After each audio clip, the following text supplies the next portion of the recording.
23 август сафари расмии раиси Маҷлиси Миллии Маҷлиси Олии Ҷумҳурии Тоҷикистон, раиси шаҳри Душанбе муҳтарам Рустами Эмомалӣ дар Ҷумҳурии Мардумии Чин дар шаҳри Ханҷови музофоти Чжэцзян идома ёфт. дар шаҳри Ханҷов раиси Маҷлиси Миллии Маҷлиси Олии Ҷумҳурии Тоҷикистон, раиси шаҳри Душанбе муҳтарам Рустами Эмомалӣ бо котиби кумитаи ҳизбӣ, раиси кумитаи доимии Маҷлиси умумичинии намояндагони халқии музофоти Чжэцзян Ильянхун мулоқот намуданд. аснои мулоқот таъкид карда шуд, ки дар замони барқарории робитаҳои дипломатӣ байни Тоҷикистону Чин дар заминаи талошу кӯшишҳои муштараки сарони ду давлати бо ҳамдӯст, шарикии стратегии Тоҷикистону Чин бо вусъати тоза рушд ёфта ҳамасола марҳилаи навро касб мекунад. байни Тоҷикистону Чин муносибатҳои мутақобилаи сатҳи баланду эътимодбахши сиёсӣ, иқтисодӣ ва фарҳангию гуманитарӣ мавқеи хоса дошта, дар ин раванд равобити байни парламентӣ ва байни ҳизбӣ мавқеи муассир дорад. ҷонибҳо ба натиҷаҳои баланди ҳамкориҳои тиҷоратию иқтисодии байни кишварҳо баҳои баланд дода, барои рушди минбаъдаи робитаҳои судманди байни шаҳрҳову минтақаҳои Тоҷикистону Чин ҳавасмандӣ зоҳир намуданд. зимни мулоқот масъалаҳои тақвияти ҳамкорӣ бо ширкатҳои музофоти Чжэцзян дар бахшҳои аграрӣ, энергетика, тиҷорати электронӣ, роҳсозӣ, сайёҳӣ, саноати кӯҳӣ ва дигар самтҳои афзалиятнок баррасӣ карда шуд. 23 август раиси Маҷлиси Миллии Маҷлиси Олии Ҷумҳурии Тоҷикистон, раиси шаҳри Душанбе муҳтарам Рустами Эмомалӣ дар шаҳри Ханҷов бо раиси шаҳри Ханҷов Яо Гаоюан мулоқот анҷом доданд. зимни мулоқот муҳтарам Рустами Эмомалӣ таъкид доштанд, ки муносибатҳои дӯстӣ ва ҳамкорӣ бо ҳамсояи наздики Ҷумҳурии Тоҷикистон, Ҷумҳурии Мардумии Чин аз афзалиятҳои муҳими сиёсати хориҷии Тоҷикистон маҳсуб меёбад. боиси қаноатмандист, ки ҳамкории ду кишвар дар тамоми самтҳо пайваста рушд ва ба сатҳи сифатан нав расида, дар сатҳҳои олӣ муколамаи мунтазами сиёсии эътимодбахш ба роҳ монда шудааст, ки фарогири тамоми доираҳои муносибатҳои дуҷонибаю бисёрҷониба мебошад. ҷонибҳо зимни мулоқот вазъи кунунӣ ва дурнамои муносибатҳои ҳамкории байни минтақавиро бо назардошти имкониятҳои мавҷудаи рушд дар бахшҳои гуногун муҳокима карданд.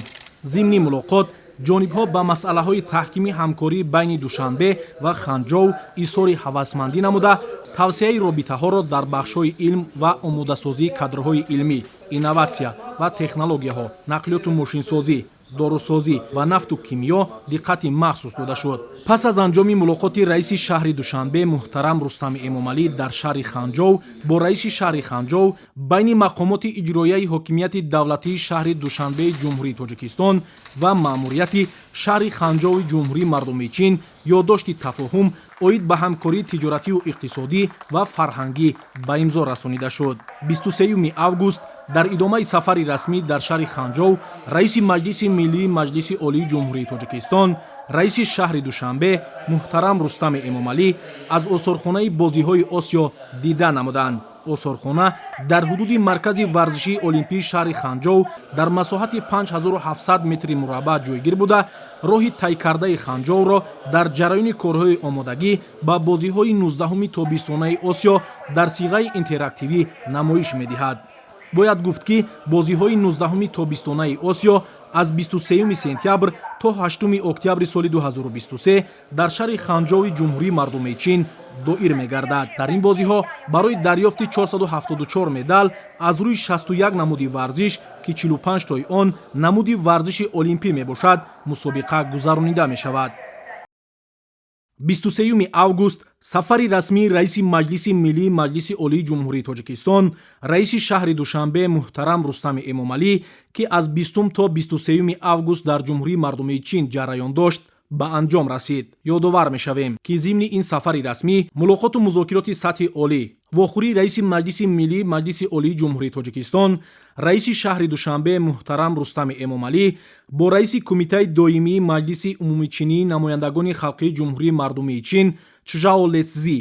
муовини раиси Ҷумҳурии Мардумии Чин Хан Чжен, аъзои бюрои сиёсии кумитаи марказии ҳизби коммунистии Чин, ноиби сарвазири шӯрои давлатии Ҷумҳурии Мардумии Чин Хэ Лифен, раиси шаҳри Пекин Ин Юн, котиби кумитаи ҳизбӣ, раиси кумитаи доимии маҷлиси умумичинии намояндагони халқии музофоти Чжэцзян Ильянхун ва раиси шаҳри Ханҷоу Яо Гаоюан доир гардид. дар доираи нахустин сафари расмӣ ба ҷумҳурии мардумии чин, раиси маҷлиси миллии маҷлиси олии ҷумҳурии Тоҷикистон, раиси шаҳри Душанбе муҳтарам Рустами Эмомалӣ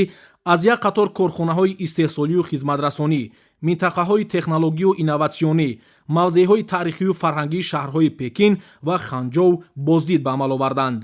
маврид ба зикр аст ки дар чаҳорчӯби сафари расмии раиси маҷлиси миллии маҷлиси олии ҷумҳурии Тоҷикистон ба ҷумҳурии мардумии чин дар шаҳри Пекин, дар ҳудуди донишгоҳи забон ва фарҳанги Пекин, нимпайкараи сардафтари адабиёти классики тоҷик одаму шуъаро Абу Абдуллоҳ Рудакӣ ифтитоҳ гардид, ки дар саҳифаҳои таърихи муносибатҳои дуҷонибаи Тоҷикистону Чин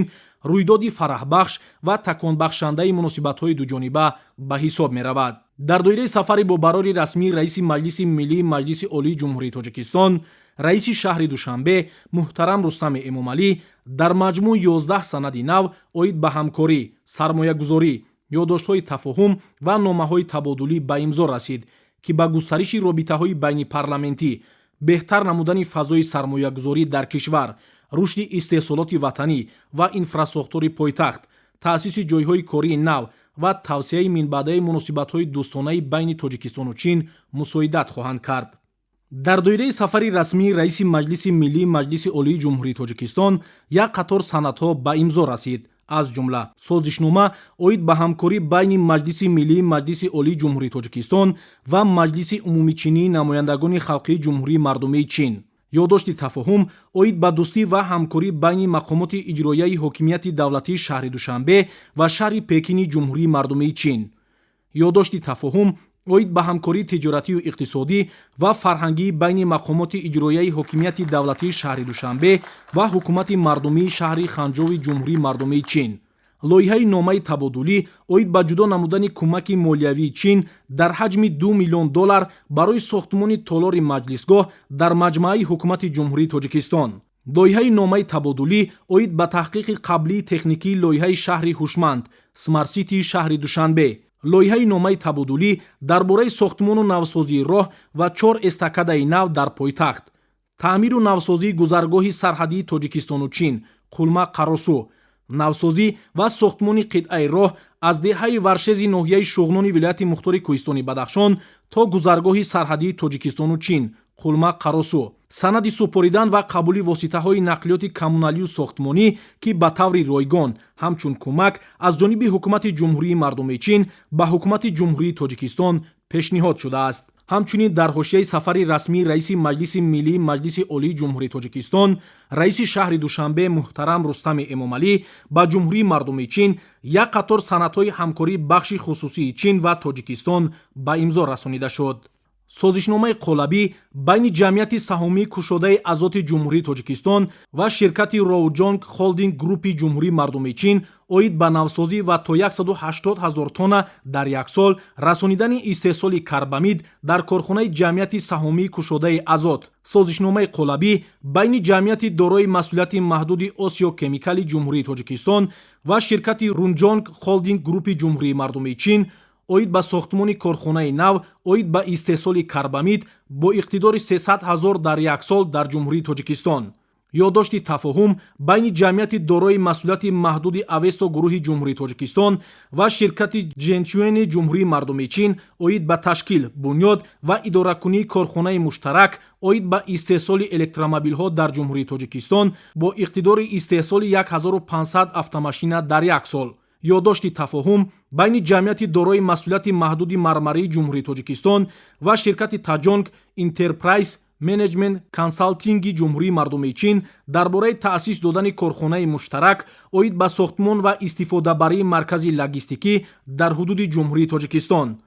маврид ба зикр аст ки ҳамкориҳои сохторҳои давлатӣ ва бахши хусусӣ байни ду давлати дӯст дар даврони соҳибистиқлолӣ дар аснои ҳамдигарфаҳмӣ ва манфиати ҷонибҳо ба роҳ монда шуда, татбиқи лоиҳаҳои сармоягузории бузургу миёна заминаи муносибатҳои сатҳи олӣ гардидааст. санадҳои ба имзо расида бо мақсади густариш додани ҳамкориҳо дар соҳаҳои кимиё, мошинсозӣ, марказҳои логистикӣ ва ғайра аз рӯи талаботи бозори имрӯзаи ҷаҳонӣ ва бо истифода аз имконоти дохилии Тоҷикистон дар ҳамбастагӣ ба шарикон аз Ҷумҳурии Мардуми Чин мавриди амал қарор мегиранд. дар маҷмӯъ барои татбиқи ин санадҳои муҳими ҳамкорӣ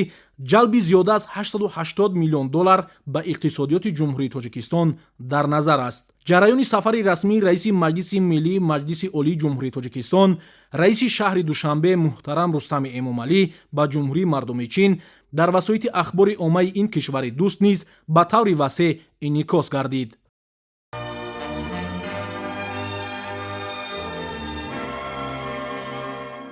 鲁斯塔姆埃莫玛丽表示，发展对华关系是塔外交优先方向。